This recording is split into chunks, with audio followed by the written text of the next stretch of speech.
Hello and welcome to the New York Sports Show. I'm your host, Danielczuk. We have NASCAR street stock driver Christopher Danielczuk on. Christopher, hello and welcome to the New York Sports Show. Hey Dominic, how's it going? Thank you for having me. It's going good. Thank you for being on, folks. It is an honor to have Christopher on. Now, Christopher, you just wrapped up the 2020 racing season at Stafford Motor Speedway. How would you describe that season? It's a little bit like a roller coaster. It was up and down. The beginning of the season, we didn't even know if we were going because of the whole COVID pandemic and stuff that was going on. But Stafford was able to work with the state and be able to work out a schedule for us to have us go.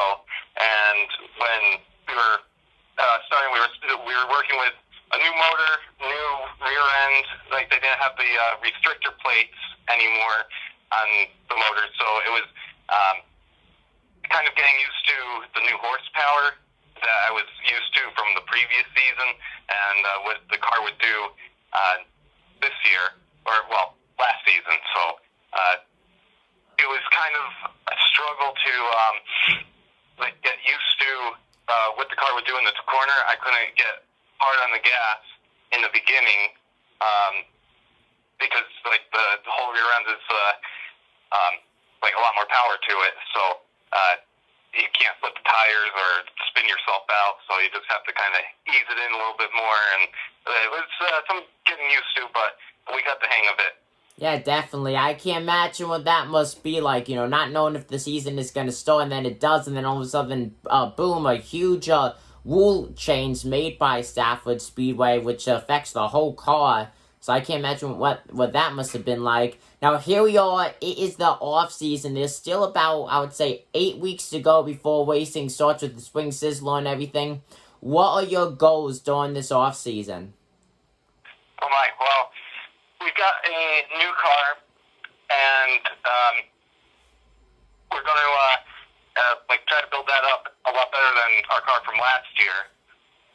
That got beat up towards the end of the season, so we were lucky to find something that we could put our equipment into and have that to run for this year.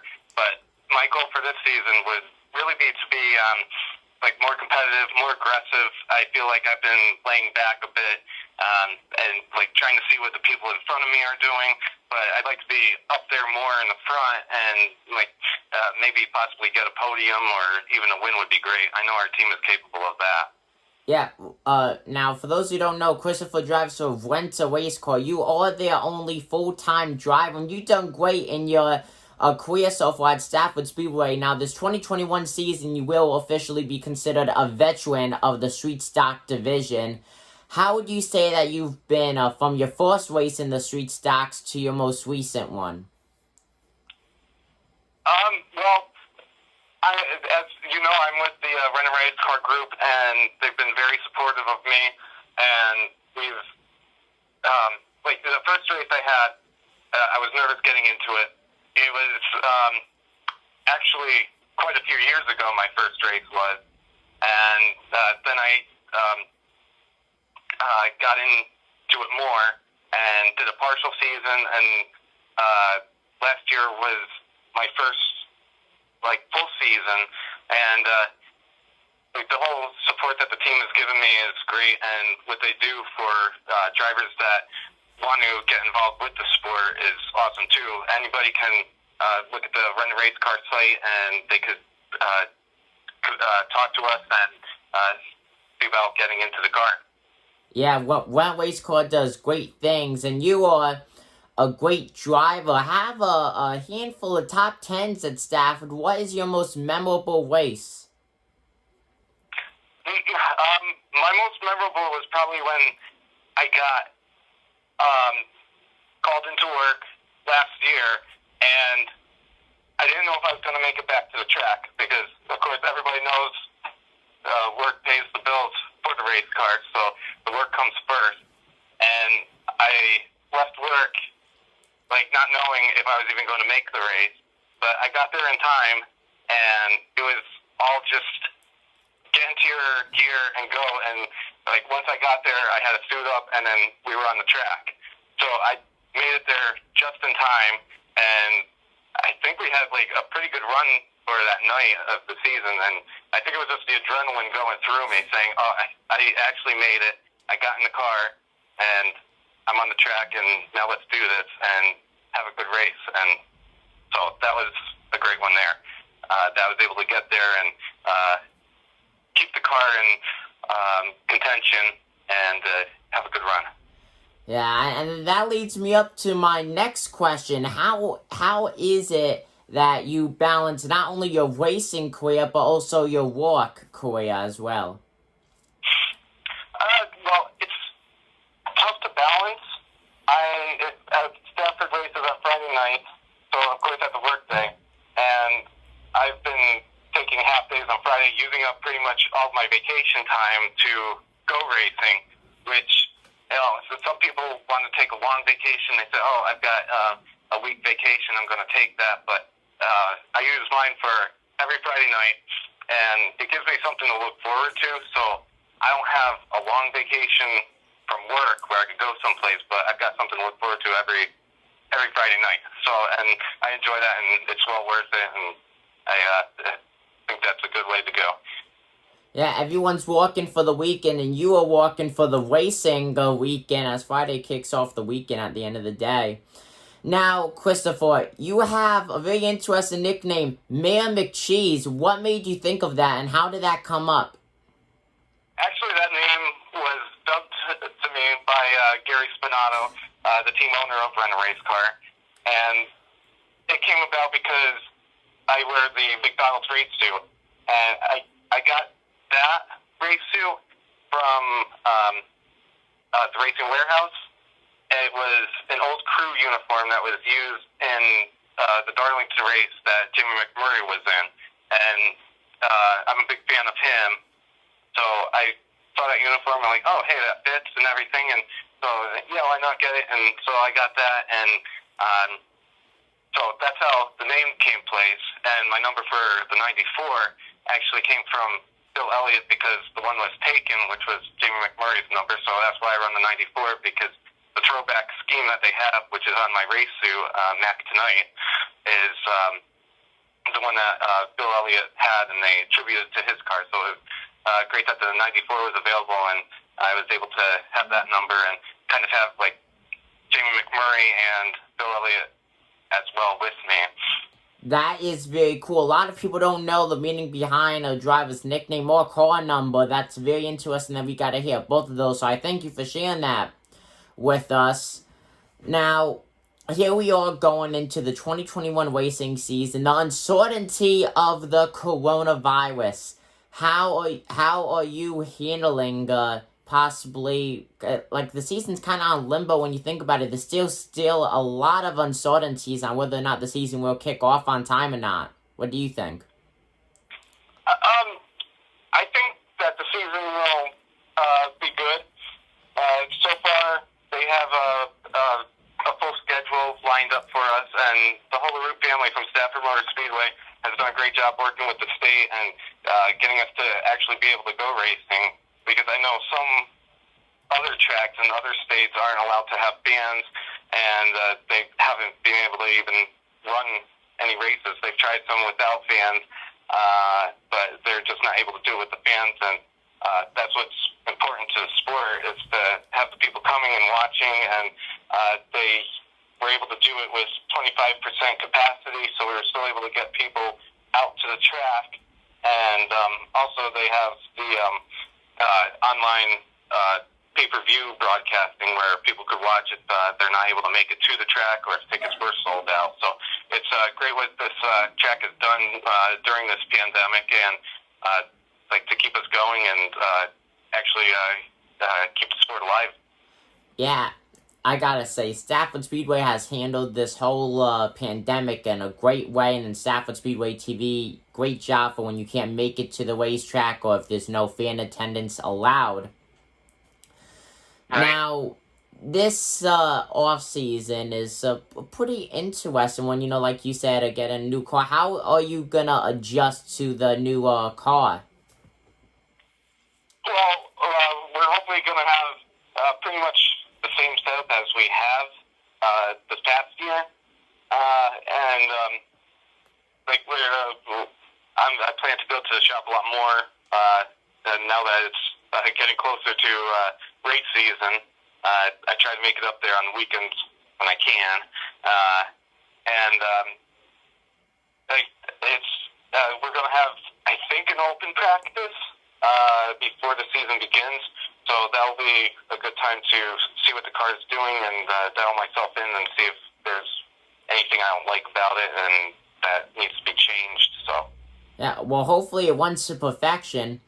Now, we saw in the street stock division over the past few seasons, Megan Fuller and Zach Robinson have absolutely really dominated that division, not really giving anyone else a chance. They won over 50% of combined races over the last few seasons. They're both gone now. Robinson to the late models, Fuller to the SK Lights. Now, that opens the door. How are you going to take advantage of that? I'm just going to try to be as aggressive as I can and go for every position I can. Like I said before, I felt like I've been laying back a little bit, and now I want to actually see what I can do and be running up front week in and week out.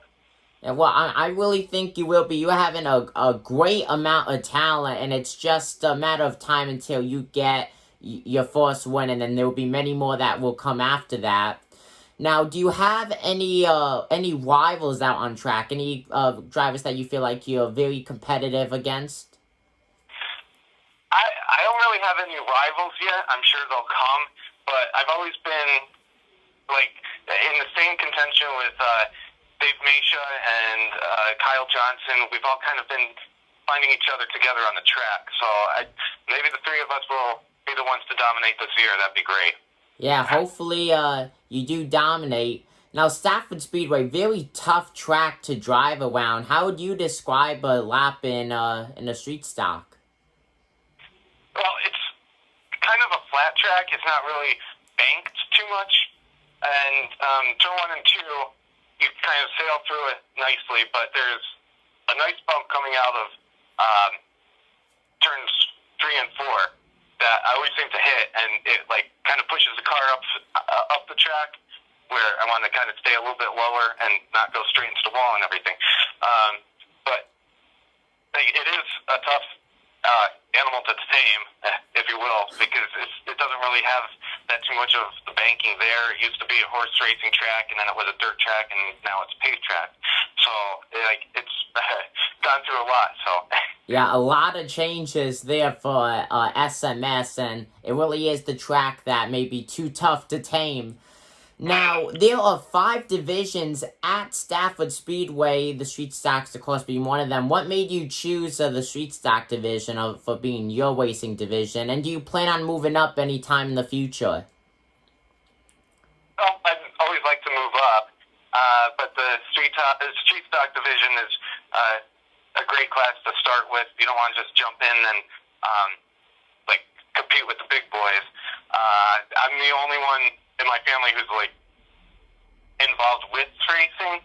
My family supports me. They come to the track and everything. But the team I hooked up with Rent a Race Car, they really know the track and how to initially set up a car and have it run well. I could have gotten a group of buddies together and said, okay, let's get a car, let's go and race at Stafford. But we won't know what the track holds for us and how the car setup should be. So we would be way back runners if we just threw a car together, and we want to be competitive. And yes. The whole Rent a Race Car team is something that I found that I can be competitive with, and it's a great start.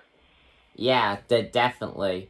Now, Christopher, like you said, you were in the 94, but not that long ago, the New York Sports Show decided to hop on the sponsorship train, and we sponsored Rent a Race Car, and you were the first driver that we ever sponsored. You were in the 66 that weekend. Take us through what led you up to being in the 66, and how do you think you did in that different car, because, of course, different conditions? Oh, well, my car got knocked out during a practice run, and so it the whole driver's side door was the one that got impacted, so the frame got bent. The whole side roll cage had to be replaced and everything, and so we still wanted to be competing and in the event.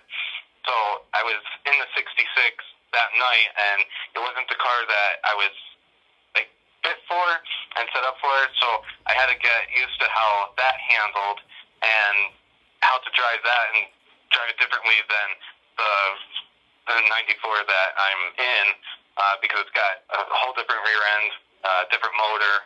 So and all that plays a part in where your braking zone is, where you hit the accelerator and everything. So, like, it was getting used to. I had driven that car before, so it wasn't like the first time I was in it. And, like, I think we did pretty well with what we had and what we were able to do. The whole team with Run Race Car scrambled to allow me to be in that car and not have to sit out that race. So, I think that we did a pretty good job with that.